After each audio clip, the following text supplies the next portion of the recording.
Welcome to another chapter podcast with your hosts, Claire and Rebecca.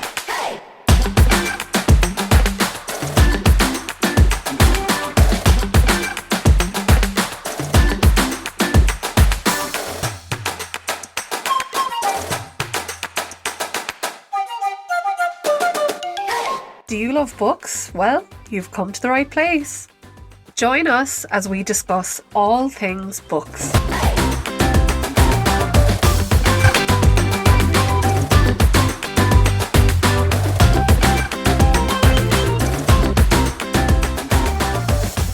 Welcome to chapter 17 of Another Chapter, the podcast. For this week's episode, we've been speaking with Catherine Ryan Howard, who is an author from Cork, and we were very proud to have her on. She's written how many books, Rebecca? 7. I think the one out at the moment is her 7th book. Yes. Yeah. And they're all very gripping reads, to be fair. Yeah. This one, we were very lucky. We got advanced copies of The Trap, and it was released on the 3rd of August. And we're hoping that many of you have enjoyed it at this stage. But this book has been inspired by a series of still unsolved disappearances, where a young woman sets out to track down her sister's killer. And it is, I've got a couple of quotes here, topical, twisty, and with a real heart stopper of a moment halfway that'll make you turn the lights back on and oh my God, did it what? Yeah.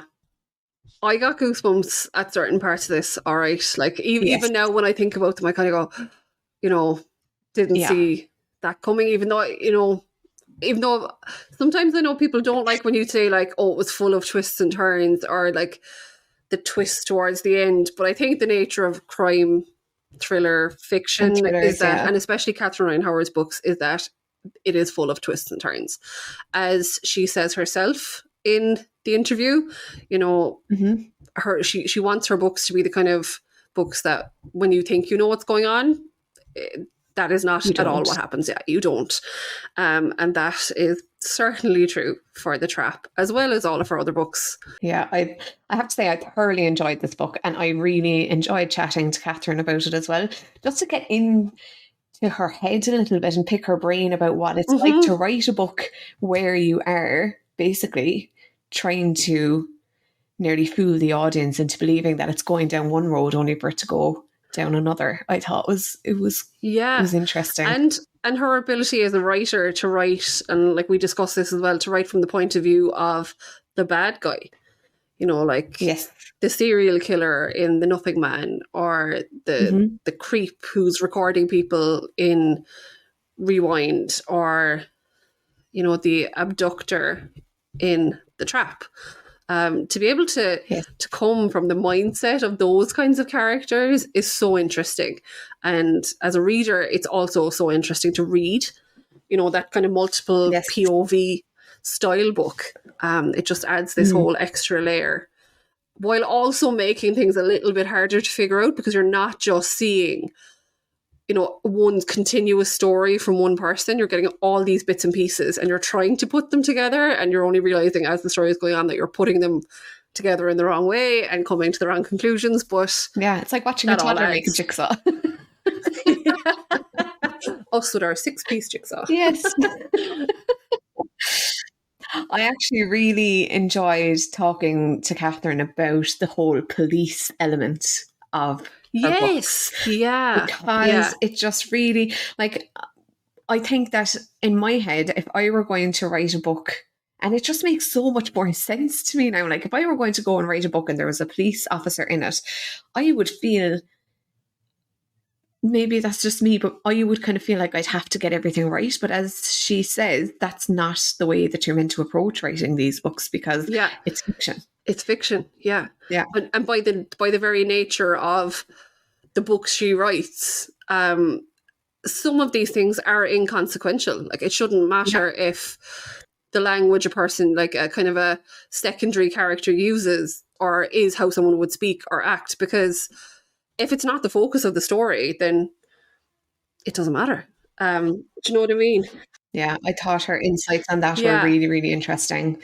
And I hope that our listeners actually enjoy that too, because we put up a poll a good couple of weeks ago asking people what they wanted to hear more of, and a lot of what people were saying was about the whole writing process. And I think that even just in conversation from the very beginning, we learn an awful lot about the writing process without necessarily even asking about the writing process. We learned a lot from Catherine, to be fair. She was very educational. Definitely. We'll have to go like spinning all these facts to other people now. Like, did you know that you get paid more for a TV adaptation than a film? Just putting that in there. I did not. So it was a super interesting chat. So it is Catherine's 7th book. She's in the midst of promoting it at the moment, and we hope she's having great crack with all the launches and the Zooms and the signings and the nights out and whatever else is involved in launching a new book. We can't wait to catch up with her after, and we wish her all the best with The Trap. Catherine, thank you so much for joining us.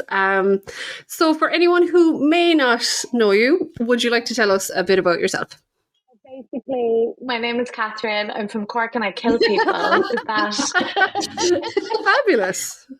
Not enough of an introduction. I love it. Very intriguing. Very intriguing. I'm a thriller writer officially, so I'm just about to release my 7th novel, probably be out by the time this comes out.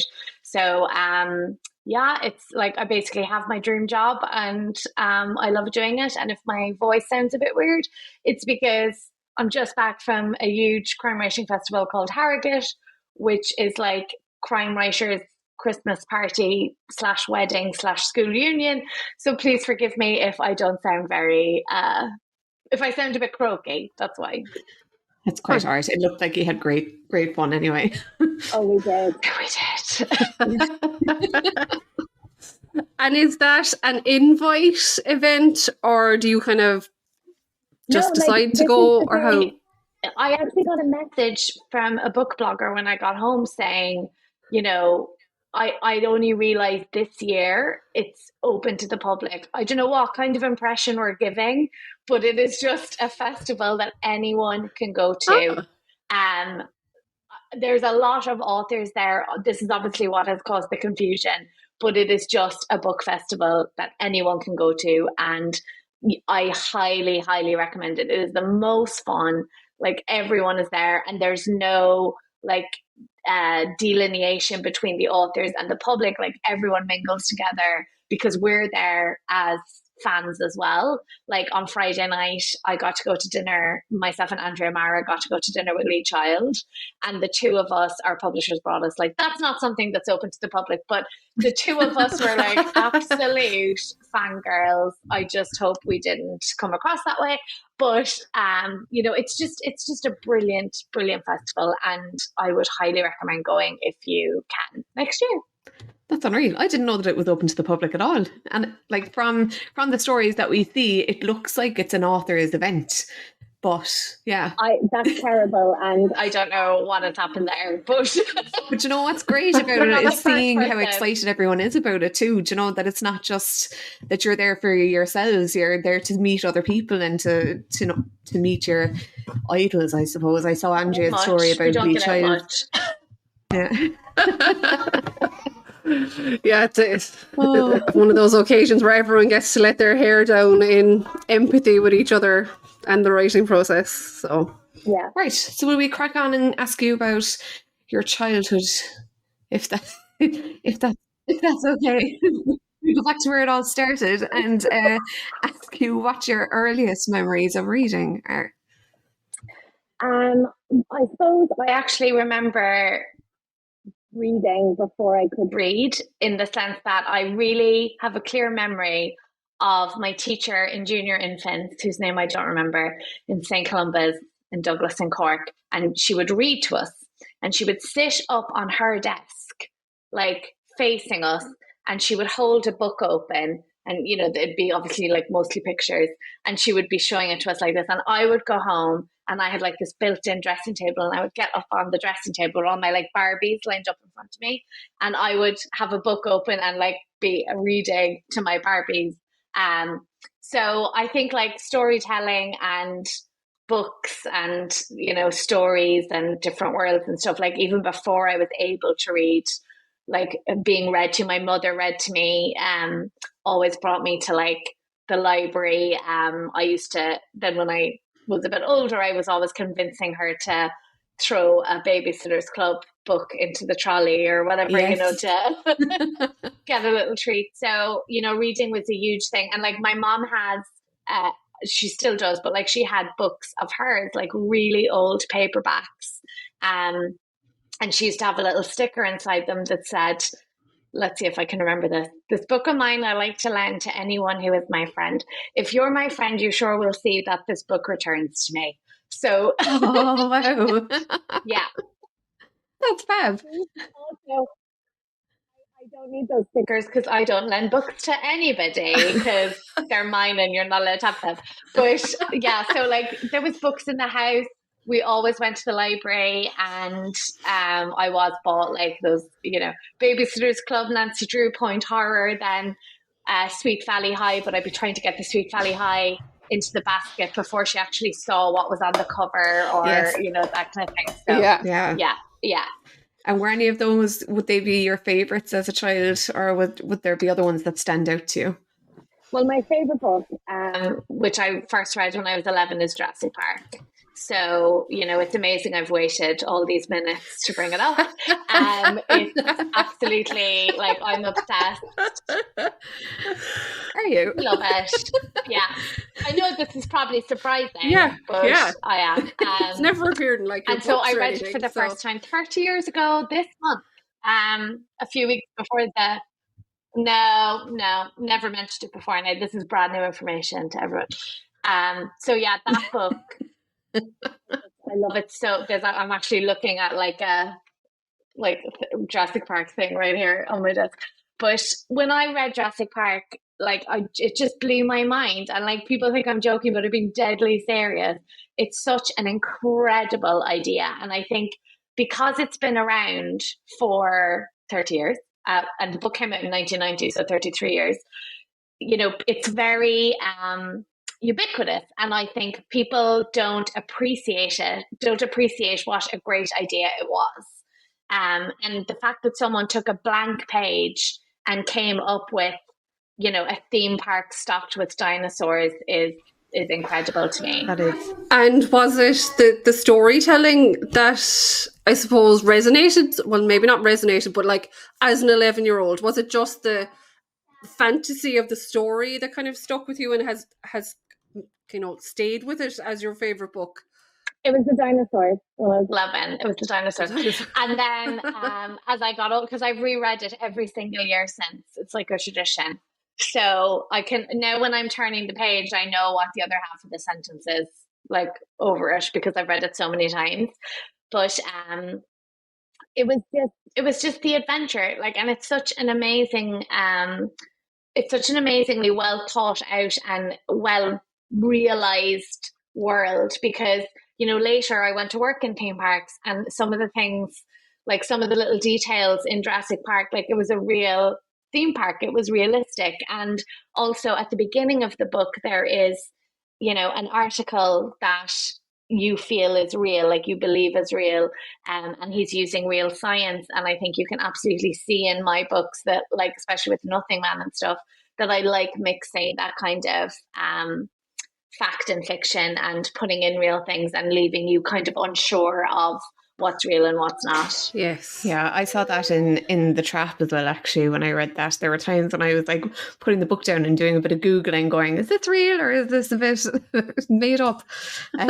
Yeah. And you worked in theme parks. Did you work in Disney, or am I wrong? Yeah, I worked in Walt Disney World in Orlando for 18 months, a long time ago. Yeah. Was it a nice experience? Did you enjoy it? I loved it. It was like living in, you know, suspended animation for a bit, but yeah, it was great. It was a great place. I wasn't a big Disney file, but I absolutely loved the parks. It was, you know, really big fun. And the thing is, you're in a place where people, it's their dream to go there, and they've saved up every penny to stay there, like just for a week, and they're trying to get to everything, and they're so stressed. And you know, I lived there, and I could go to the parks every week, and I nearly did. And you know, you drive home then at night, and you're seeing fireworks in the sky and stuff like that. That's so just absolutely amazing. Yeah, but I wouldn't have stayed there any longer than I did. Okay. Yeah. Okay. There is a kind of a time frame on when the magic kind of stops, potentially. So I had a visa that expired after 18 months, and I had to go. Yeah, I had to go. But I wouldn't have stayed there because, you know, it's a place for people in their 20s. And, you know, what I saw around me was like people not growing up. Like it was a kind of literal Neverland.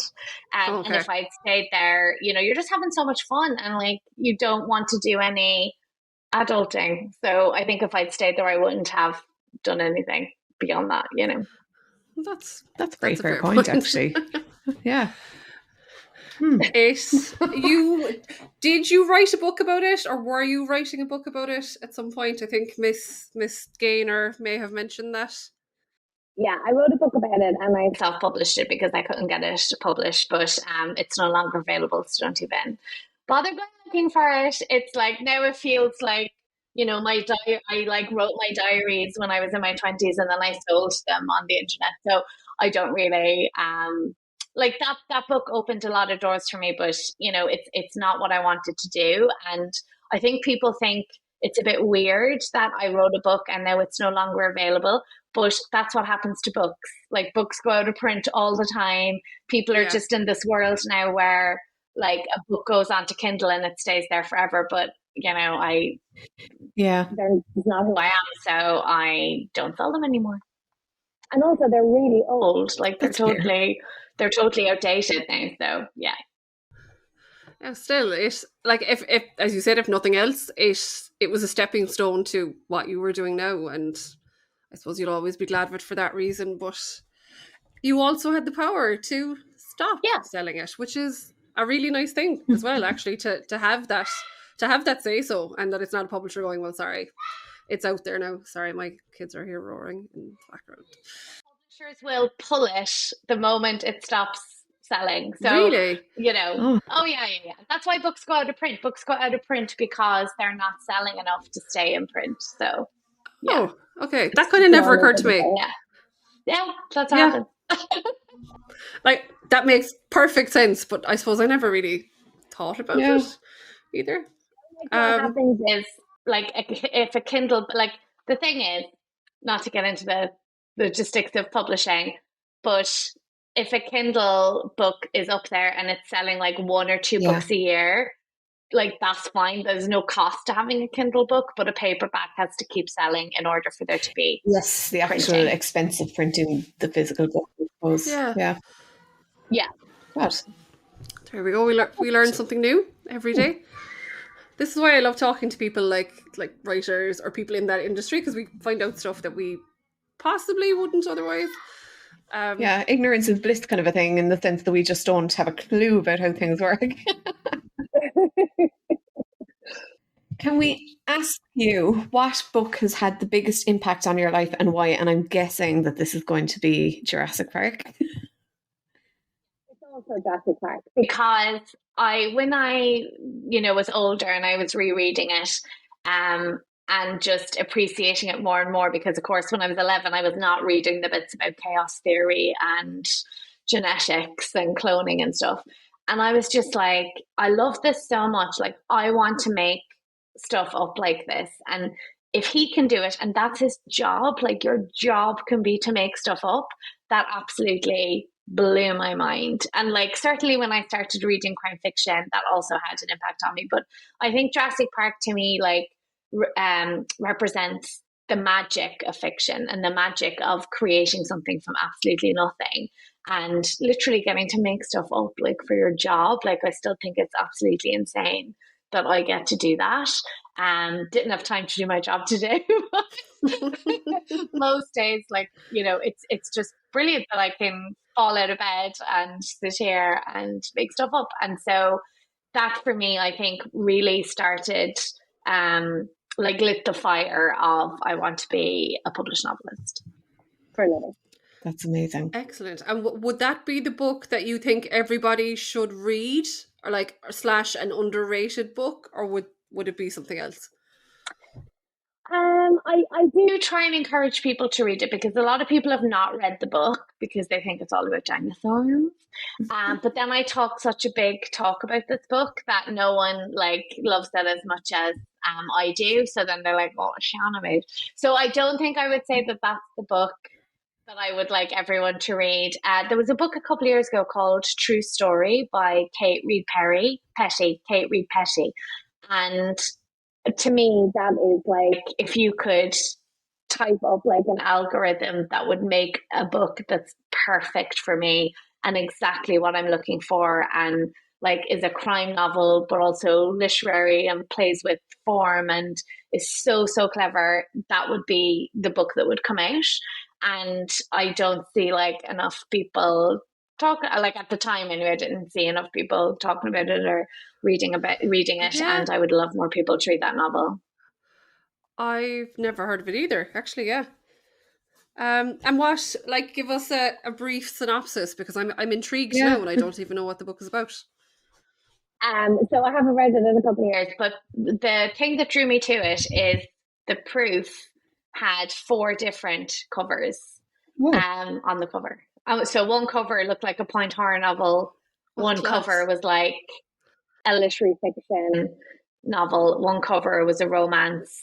Can't quite remember what the 4th one was. So it's 4 genres in one. So it tells the story of something that happened to this girl when she was younger, but in 4 different types of novels that are all connected. So it's just it's incredible. I think it's an incredible novel. Yeah. And then like novel means new, and you know, that's what I like to read. I like to read things that are trying to do something new and have taken what we know and sort of still work within what we love, which is the parameters of crime fiction, but make something new and unusual and like nothing you've ever read out of it. That's always what I'm looking for. And that book is right in there. Yeah. True Story by Kate Reid Petty. We'll have to pick that one up. Definitely that's the thing about this podcast, yeah. right? We ask everybody that comes on, like, what book do you think everyone should read? And everyone sells their book that they think everyone should read so well that, like, I don't know if we'll ever get around to reading all of these amazing books. Well, read my one before any of the other. Read that Kate Reid Petty one before you read any other recommendations, because it's so good. Yeah, I want to reread it now but I don't even have the time to read the book. I haven't read yet. So yeah. And what was the last book that kept you up at night? We'll say reading as opposed to your own. Yeah. That keeps me up every flipping like thinking about that. The Quiet Tenant by I think that's how you pronounce it. So she's French, but she lives in New York, and she wrote the book in English. You would never know English isn't her native language. It's incredible. So it starts off like Room, where a man has a woman captive, but wherever you think it is going, that's not where it goes. It is such a refreshing, like unique, innovative, I can never say that word, emotional, just an incredible book. And I posted about it at the time that I read it, and I said, like, you're only going to read 3 or 4 of these kind of books a year, which are like True Story, the exact kind of book that you're looking for, and something where you just start on page 1 and you're like, oh my God, this is going to be great. And I don't care what I have to do. It's not getting done until after I finish this book. I literally didn't. I remember I woke up like of a Monday morning and I was waiting for an email to come in or something, and I couldn't do anything until I had that email. And I said, well, while I'm waiting for it to come in, I'll read my proof of this book. And I just didn't. I don't even know if that email came in, because I was just like, all I did for the rest of the day was read that book. It was incredible and really, really smart and intelligent and just a wonderful book. That's another one I haven't heard of. Yeah. Another book. Yeah. But also sounds amazing. It sounds amazing. And that's just out. Like that one came out a few weeks ago. Oh, excellent. So should be, excellent. Easy to find, and actually just what you were saying there about like where the book, where you think it's going, it's not. I think for like I've read all of your books, including The Trap. I was lucky enough to get an advance copy, and every single one of them I have tried to guess, or I've thought, okay, I think I know where this is going, and they never do. Got to a point in The Trap, and obviously we're not going to give any details about any of it really, but I literally gasped out loud when I went, that's what's going on. And I feel like I should have known, and I didn't. And I was like, I love when that happens though. I love when you kind of are lulled into a sense of security, thinking, oh yeah, I think I have this figured out, and then it just is not at all. But my favorite writing advice is write the book you want to read but can't find on the shelf. So I'm writing the types of books that I want to read, and the books I want to read, like I do read like what we might call standard, psychological thrillers where, there's nothing crazy or meta or mixed up about them structurally or anything. Something happens and then something else happens, and I love them too. But my favorite kinds of books are the ones that completely subvert what I expect of them and don't try to be anything other than crime or thriller. Like, I saw someone tweeting during the week praise for a novel, and they themselves were a crime writer, and they said it's so much more than a crime novel. And I was like, that is so insulting. Like, you yourself write crime fiction. Why can't it just be an amazing crime novel? Like, why does good have to be more than a crime novel? Like, that drives me mad. My least favorite praise is it transcends the genre. There's no need to transcend the genre. The genre is not a dirty word or a prison. You can write an excellent book and keep it within the parameters of the genre. You just bend them in new ways. And so, like, I'm never trying to do anything except write a crime or thriller novel, but I'm trying to do it in a way that I haven't seen done, or, that I'm trying to make something new out of it, basically. Yeah, and you can see that there. So they're your kind of goals as a writer. And how can you tell us like about your journey as a writer? So obviously you got inspired by Jurassic Park and the whole creative process, but how did you get from there to here? There's kind of two versions of the story. So in the first version, I'm doing all sorts of things. I'm self-publishing, I'm going to workshops, I'm working for a publisher, I'm buying all the books that say like how to do it. I'm trying to write things for years and years, and like, that's one version. But like, what actually happened is when I finally finished a novel, which I didn't do until I was 32, and I only did it because I had applied to go to college as a mature student and I got in. So I knew there was a deadline. I wasn't going to have all this free time anymore. So I finally had a deadline, and that pushed me to finish the book that would become Distress Signals. And then I looked up agents. I looked who represented the authors, like the prime authors who were doing well. And I submitted to those agents, and one of those agents offered to represent me, and she took on my book and she got me a book deal. Like, wow. I'm very pragmatic about how this all works. And how this all works is if you write a good enough book and you focus on the book and not agents and publishing and all the other mess that goes on, like that's all you need do. That's all you need do, because agents are looking for authors and publishers are looking for books. And if you focus on writing the best book you possibly can, that will happen. And like, I thought all the other stuff I was doing would get me published, but if that were true, every agent I submitted to would have offered representation, and that's not what happened. And also, when I went to meet the woman who became my first agent, she didn't even know any of that because she hadn't read that stuff. She was only interested in the book that I had sent. And then she got me my first book deal. And it's really like, it took 10 years, but that's what happened. 6 weeks after I finished the book, I had an agent. So my main advice would be finish the bloody book.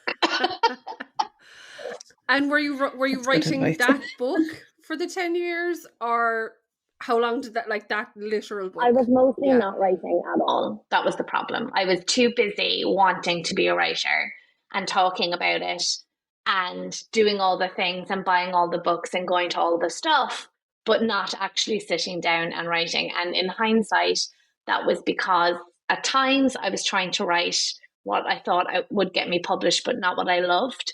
And at other times, I didn't have a good enough idea. But when I finally hit upon the idea, then I was able to go and finish the book finally. That just sounds like me, because I'm always talking about that I'd love to write, and I'm reading all the books about writing and, you know, trying to do all these different bits and pieces, but I don't write anything.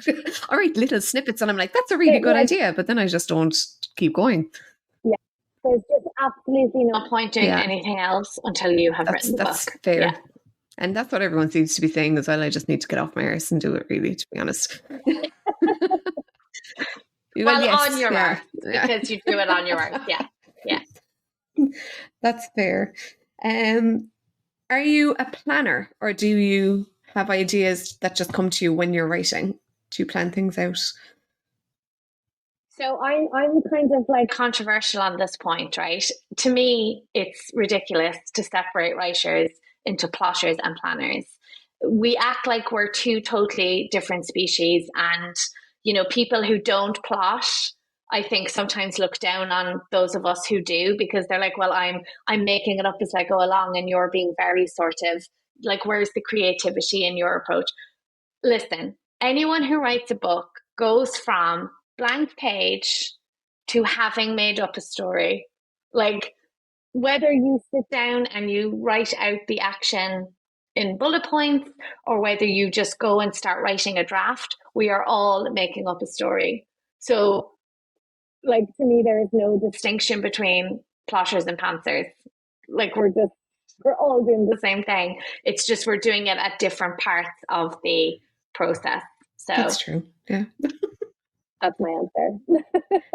And so the next question that we have for you is about writing and editing and promoting a book. Like, how do you find being in the thick of that, going straight in to like promoting your book and then having to keep writing again on something new while you're in the process of promoting the last one? Is that hard work? Do you find that it's overwhelming, or do you enjoy it?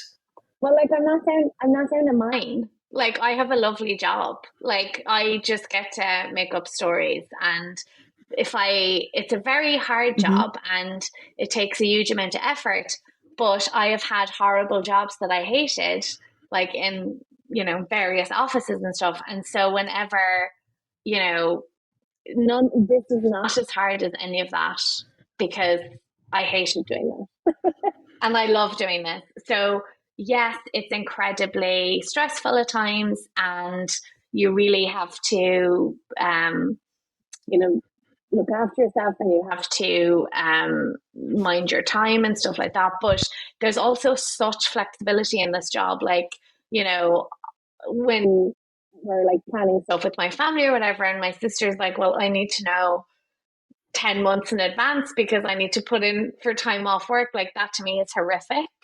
I never have to have any thoughts like that. So yeah, you know, it's really, really tough work, but it's the worst day in writing is still much better than, you know, the best day anywhere else. That is such a cool quote. That's a lovely way to look at it. It is. Yeah, it is. Well, like, yeah. I'm doing what I love, and like, honestly, you know, in lockdown, there was a lot of, now obviously I'm not going to complain about lockdown. No one benefited more in publishing from the lockdown than me. But, you know, everyone was like, oh, you know, I'm struggling, and like, I'm struggling to write. I mean, not, of course, it's valid to struggle, but like, they were, you know, I'm creatively blocked, and I'm this, that, and the other thing. And I was like, the people in Tesco's on the cash desks could literally die from catching this thing that we're all at home trying to avoid. Like, I just keep a very, you know, grateful perspective of all of it, you know. So yeah. Yeah, you are very pragmatic, really, aren't you? Like, quite logical. Yeah. Yeah. It is. Which is a good way to be, though. I suppose you have to get into a place where you're like, yeah, okay, well, this is what's happening now. This is what I'm going to be doing, you know, and that's okay. And so at the moment, when this episode is going to be out, you will be in the thick of promoting your new book called The Trap. So would you like to tell us about The Trap? Yeah, so in a nutshell, Lucy's sister has gone missing. She's been missing for over a year, I think, or around a year. I wrote this book last year, so details may be fuzzy. But there's other women who've gone missing too. And the official investigation is stalled. And Lucy is just in a place where the obsession with finding out what happened, or the torment of not knowing what happened, has actually overtaken her grief, because her and her sister weren't actually that close. Like, they weren't the best of friends or anything. And so she decides to take matters into her own hands. And the tagline that I didn't come up with is, to catch a killer, she'll become a victim. So she's playing bait to try and get caught by the man who took her sister, because she is so desperate for answers, she's willing to pay possibly the ultimate price. Yes, it was very, very gripping, I have to say. I really enjoyed it. And I think the play on, not even the play on, but just being absolutely upfront about the differences that, just from the get-go, that men and women experience when they're out, and how women are always conscious of a noise. You don't have your headphones in, you have your keys in your hand, you text someone when you get home. Like, that whole situation, to me, from the start, it just brought me so into the book, because I've walked home, you know, when I couldn't get a lift, and been absolutely scolded, I'll put it lightly, for doing so. Yeah. But you have to get home, like, and the whole time feeling a little bit on edge, and, you know, trying to make sure that everything is okay and stuff like that. Whereas my brother could have walked home and nothing would have been said, and he was grand. You know, like, it's such a double standard in society. And I think that the book really plays on that element of things, which I think is a really important conversation that needs to be had as well. So I found that really interesting. Yeah, well, like, this is all, you know, based on our real experience. Like, as you said, we've all had that. You know, text me. I still do that now with grown women in their 40s. Like, text me when you get home, text me when you get in. And, you know, why do we do that? And, like, it's because we have to. And we make so many decisions every day that we don't even think about, that are based on our personal safety. And I just find it fascinating that men can't possibly. Now, some men totally understand. I'm thinking of men who are themselves minorities. It's not, it's not just a black and white gender thing. But, like, I remember doing an interview, like, when you go on a radio show, you do a pre-interview with the producer. And I was doing a pre-interview, and we were talking about this. And I was saying, you know, why can't he's like, what you want? And I'm like, what I want is for men to understand that this is what it's like for us. So don't, if you're out jogging, come right up behind me running and then go out at the last minute. And he said, well, I'm offended by that, because, you know, I'm a good man. And the idea that, like, me just running on the street, a woman is thinking, oh, he's going to rape me, like, I'm offended. So I was like, okay, so what you're afraid of is that a woman you don't know will think something about you that isn't true for one moment in time. And what I'm afraid of is getting raped and murdered. But, like, it's all about you, you know? So that's what I want. Like, I'm not paranoid. I don't think we are paranoid. No. I just think this is something, like, in our brain stem that we are constantly scanning, like, for threats and danger.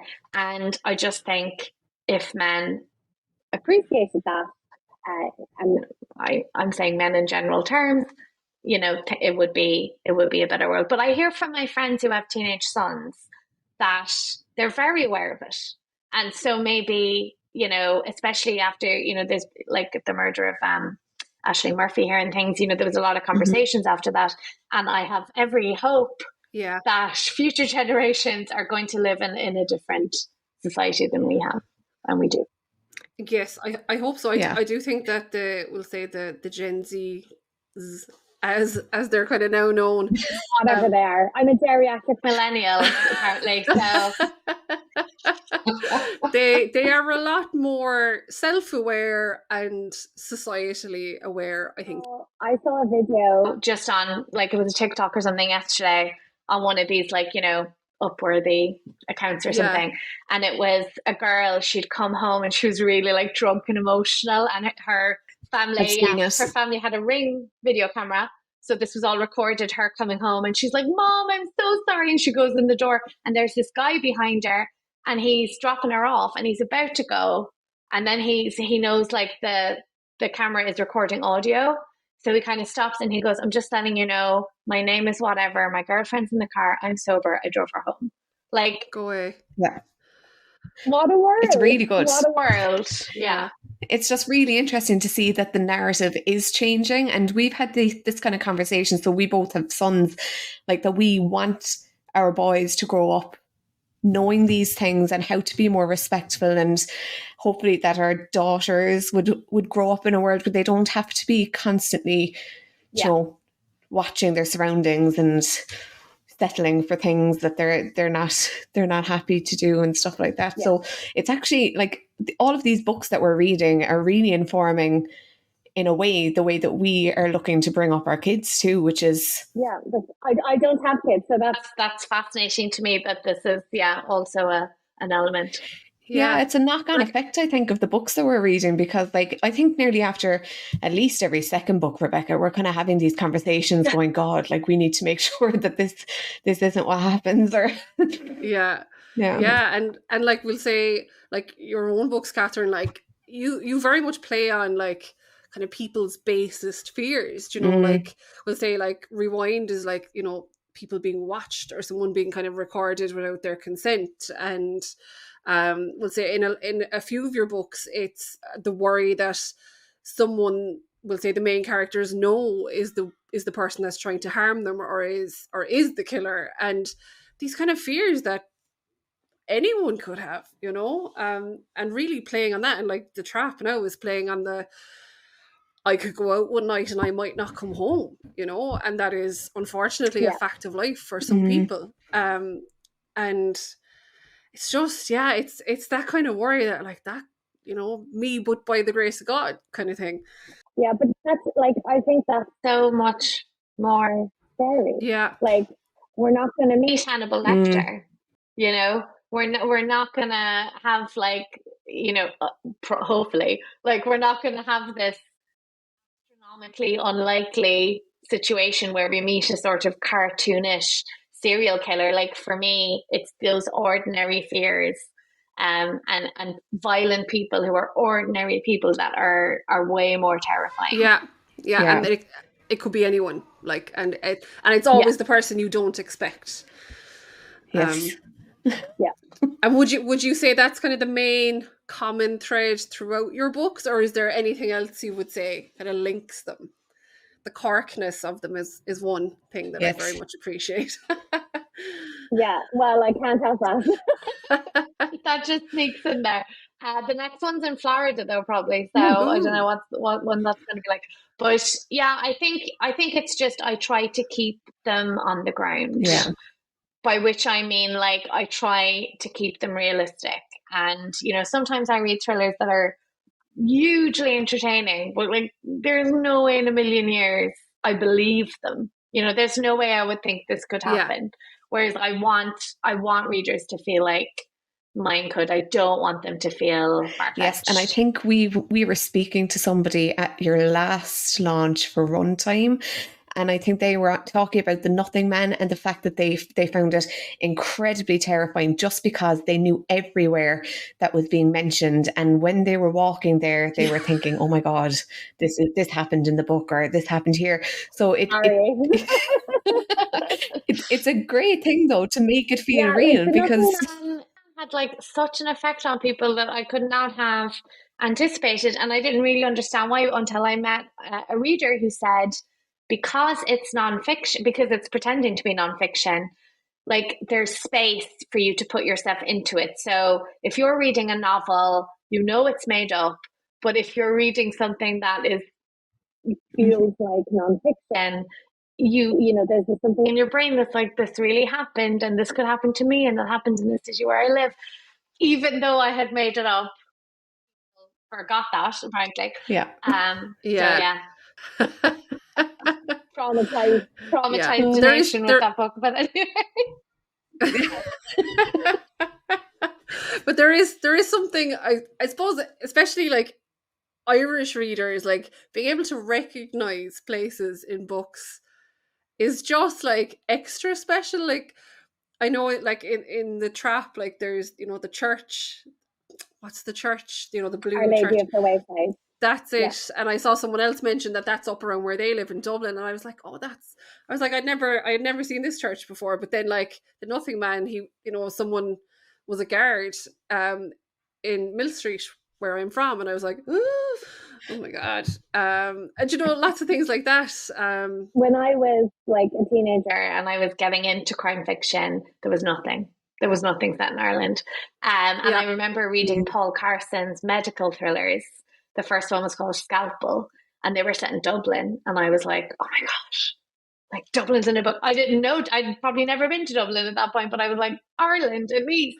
Yeah. And so what I always wanted to do, crime fiction set in New York and LA and London, and you know, why can't bad things happen here too? You know, like to have places you recognize. And I think the Gardaí are just so interesting, especially because they're unarmed, some of them, and the you know, normal standard guys on the street are not armed anyway. So, you know, I just think there's a lot of interesting stuff there, and why shouldn't they be? And actually someone messaged me after 56 days who said they were a guard and they loved the, like, I hate the word banter, but they loved the banter between the, whatever it was, the two detectives. They were like, that's, you know, that's the way the guys in the station actually talk. So I was well proud of that. And do you have to do, we'll say, do you do much research in terms of those aspects, or is it kind of you write what you think it is? You know, I try and do as little research as possible, because writing a book is enough work without adding more stuff into it. I have very strong feelings about this. Like, crime fiction, the key word there is fiction. Mm-hmm. So it's not supposed to be factual. If it was factual, it would be so boring, because most investigations are waiting. They're waiting for people to call you back, waiting for results to come back from the lab. It's not that interesting. And drama is not supposed to be all the boring bits of real life. It's supposed to be dramatic. And so I've told this joke like 100 times, but we'll go 101. If there was a realistic crime novel, there'd have to be 300 pages in the middle of the book where someone's just waiting for a report to come back, because that's what it's like. So that's one reason why I don't. Now, I do use a Garda, a former Garda, and she reads the book and she'll come back and she'll be like, you know, this is the terminology, and this wouldn't happen, but maybe, you know, if we did this, that would be okay. But like, honestly, I don't care. I don't care if it wouldn't really happen, because it's fiction. The whole point is to make it up. And the other side of that coin is that what people think should happen isn't reality. And I'll give you an example. In Distress Signals, someone rings up a hotel and gets information from a front desk agent about what's in a booking. And I've seen reviews that are like, that would never happen. Like GDPR, like the training that you can't give out personal information. But I was a front desk agent and I absolutely did that, because I was being paid $9 an hour and I didn't care. You know, like, yeah, like what you think should happen. And like another example is in The Nothing Man. So I refer to a grocery store in Carlisle as Super Value, but anyone who was actually there in 2001 will know that it was Barry Collins's. But what the hell is a Barry Collins's? So if I called it that and the book goes off to America, I'm going to have to say he worked in Barry Collins's, the local supermarket. But if I just call it Super Value, people can work out what that is. You know, like, So the idea that the main concern of a fiction writer is fact is obsolete. I won't swear, but I'm not. Yeah. I'm not That's an excellent point, actually. Yeah. Yeah, and to be fair, like, we don't know whether Gardaí talk this way or what happens in research. Absolutely the key point. Yeah. The only thing that we have to do is make you believe it. So it should just feel real or sound real, you know, whether or not it actually is totally irrelevant. I remember one writer saying, you know, my goal, like she had an FBI agent in her book, and she was like, my goal is if an FBI agent read the book, they'd be like, yeah, that's exactly how it happens. And I cannot think of anything worse. Like, if an FBI agent is reading a book and going, that's exactly how it happens in real life, you have not written a good book. I'm sorry. Again, I would never have thought about that aspect of it. Yeah, that's fair. That is very fair, and I will be very. That's my stance, and I'm sticking to it. That's fine, and I realize that it's something that's the kind of thing now I will be a lot more mindful of asking, depending on the genre, of course.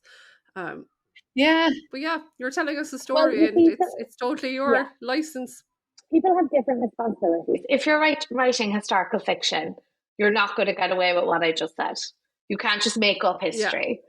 But like, you know, and if you have someone, if you're writing, like if you're Patricia Cornwell and your main character is a pathologist or a medical examiner, and that's her job, then that better be, you know, you want to do a bit of research for that. Like, but the books I write, the Gardaí and the procedure and stuff are very rarely at the center of anything. And like, that's why in The Trap, the main Garda character is not a Garda at all. She's a civilian. And so again, it's like, well, you know, and a reader helpfully emailed me to complain that the detectives in 56 Days weren't very good at their jobs. As if like you can't have people in fiction who are bad at their jobs. You can only write about brilliant people. And I just thought that was hilarious because like I wanted detectives who were a bit lazy because, you know, my Garda contact was like, well, if there's no family members and the media haven't got a hold of it, like, and there's nothing else you can do, well, you know, you're not going to be killing yourself to solve the crime. So yeah, that's where reality is often not what you expect. So in a way, that's truer than sticking to the facts. Yeah. And like, I'm slightly baffled about that feedback that person gave you, because clearly if the book has gotten to the point where it is out in the world, you clearly decided to write these characters in a certain way. And you wouldn't believe the messages, really? Yeah.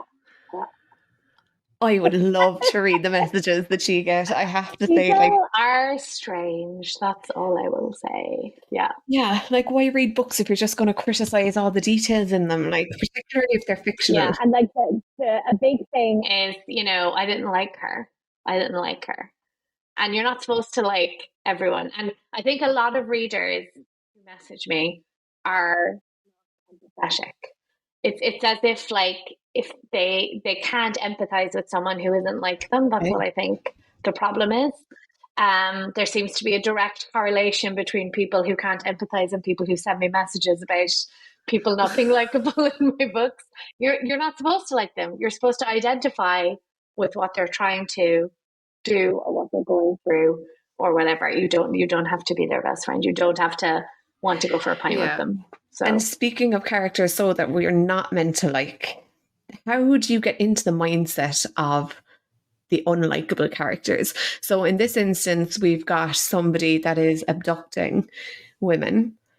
How did you come up with this? Like, there's one quote in it where he's looking at he's talking about, climbing Mount Everest, and he's like, that's how I feel about this, the thrill of it. Like, where does that even come from in someone that we will assume is not literally having these thoughts? Well,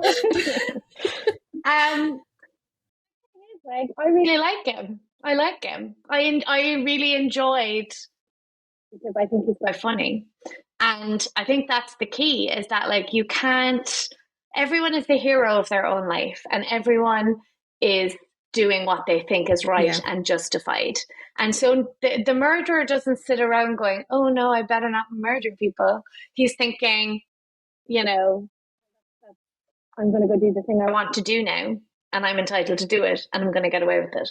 And so you can't come to it being like, oh, this guy is creepy and I'm allergic to him. And, you know, like, I really, like, I hate him in The Nothing Man. He turns my stomach, but I actually really like the guy in this.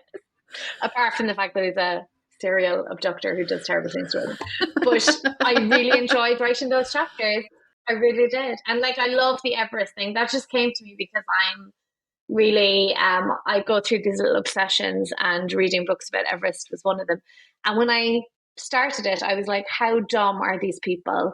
Like, they spend all this money and they risk their lives to like do something that is almost certainly going to end in their death.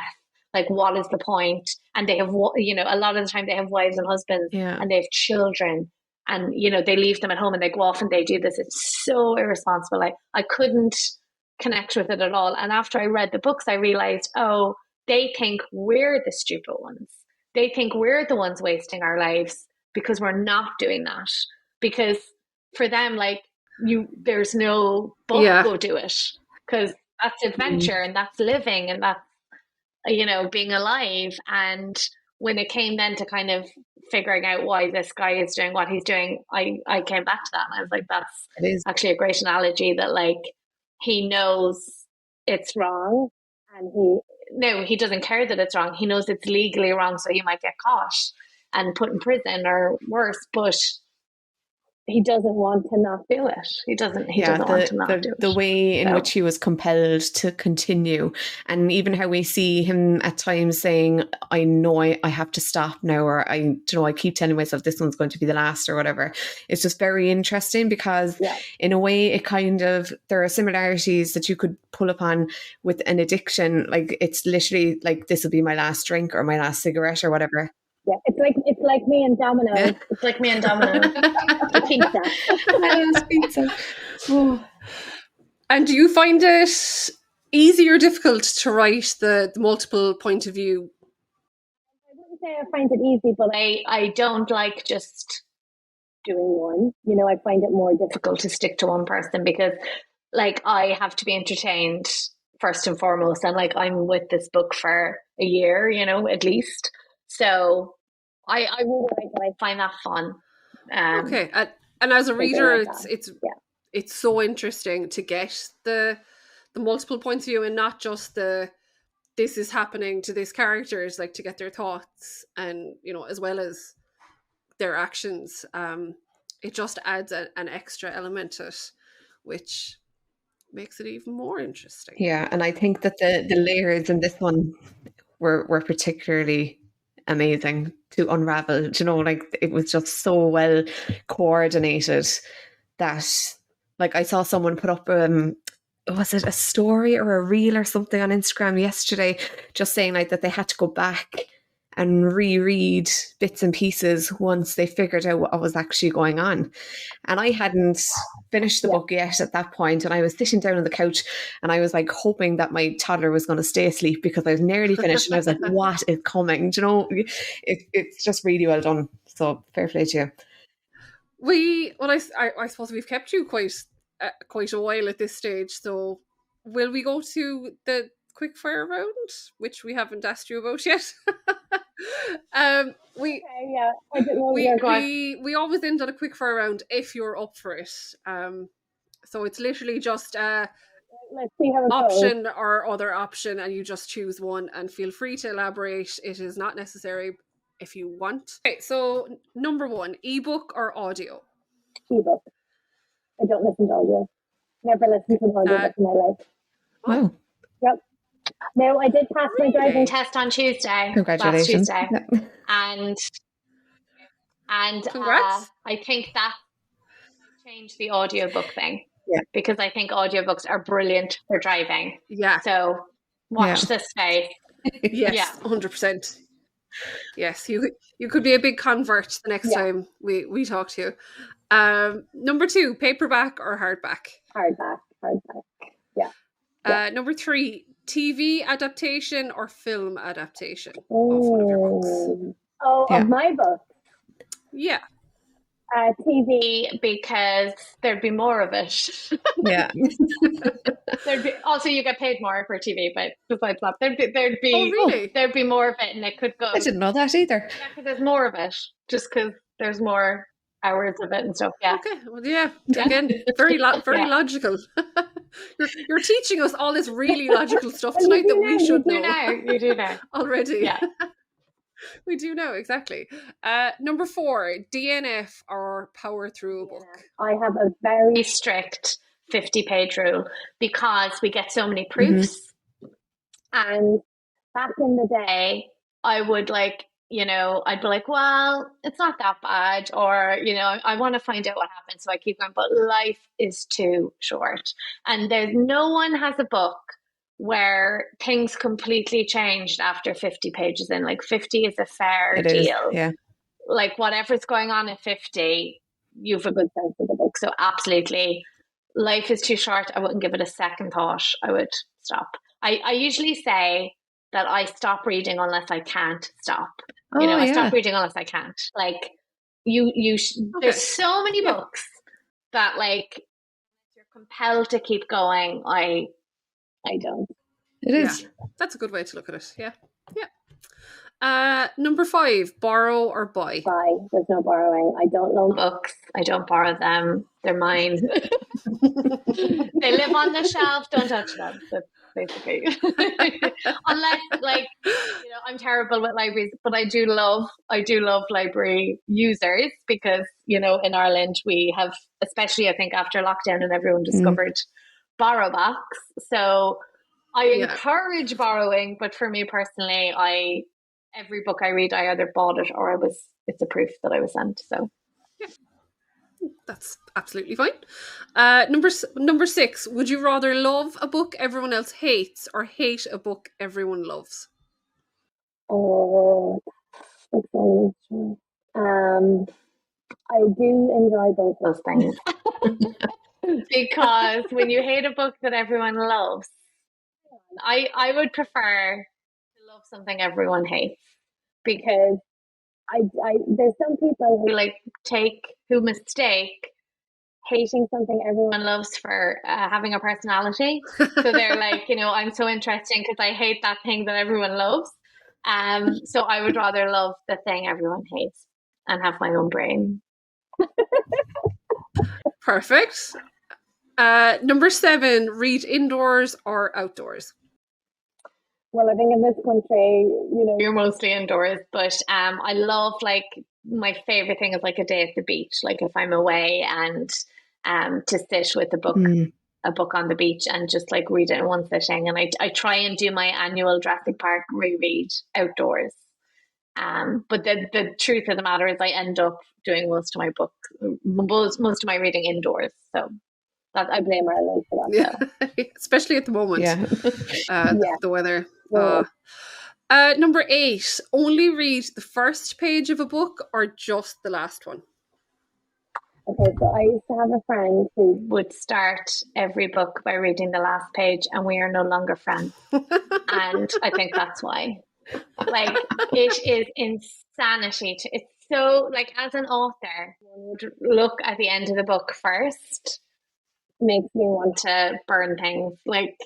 No, first page. Yeah. Just on that note, I actually saw on Instagram only the other day, someone was reading a very popular book at the moment, and the book fell out of her hands. Yes. And when she caught it, it opened on the last page, and she saw something that was a massive spoiler on it. No. And well, I'm really worried because I have my Easton special edition here, and at the back there's bonus material, which is basically a Q&A with me. And we have a little notice saying it contains spoilers because there's questions about what we've talked about tonight.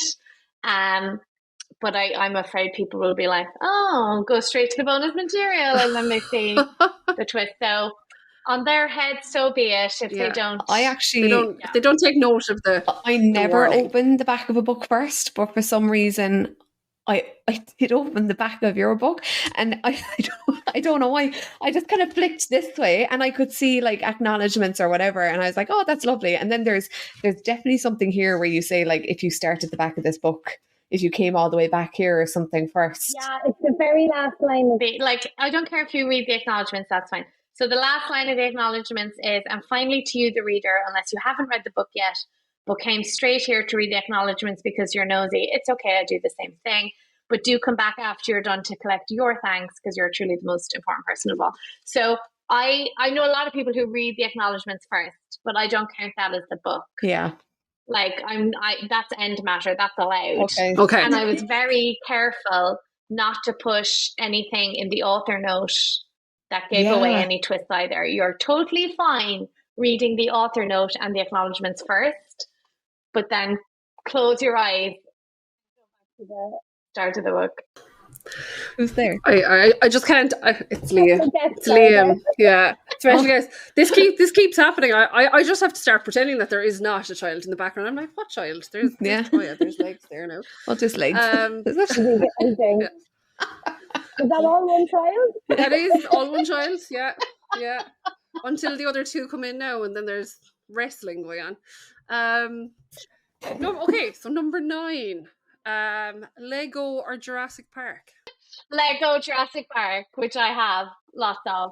We will accept that. We will accept that. And then the last one, the big one, Cork or Dublin? Cork, I have to say. But I've never... Okay, not Cork City. I wouldn't live in Cork City, but I love Dublin City.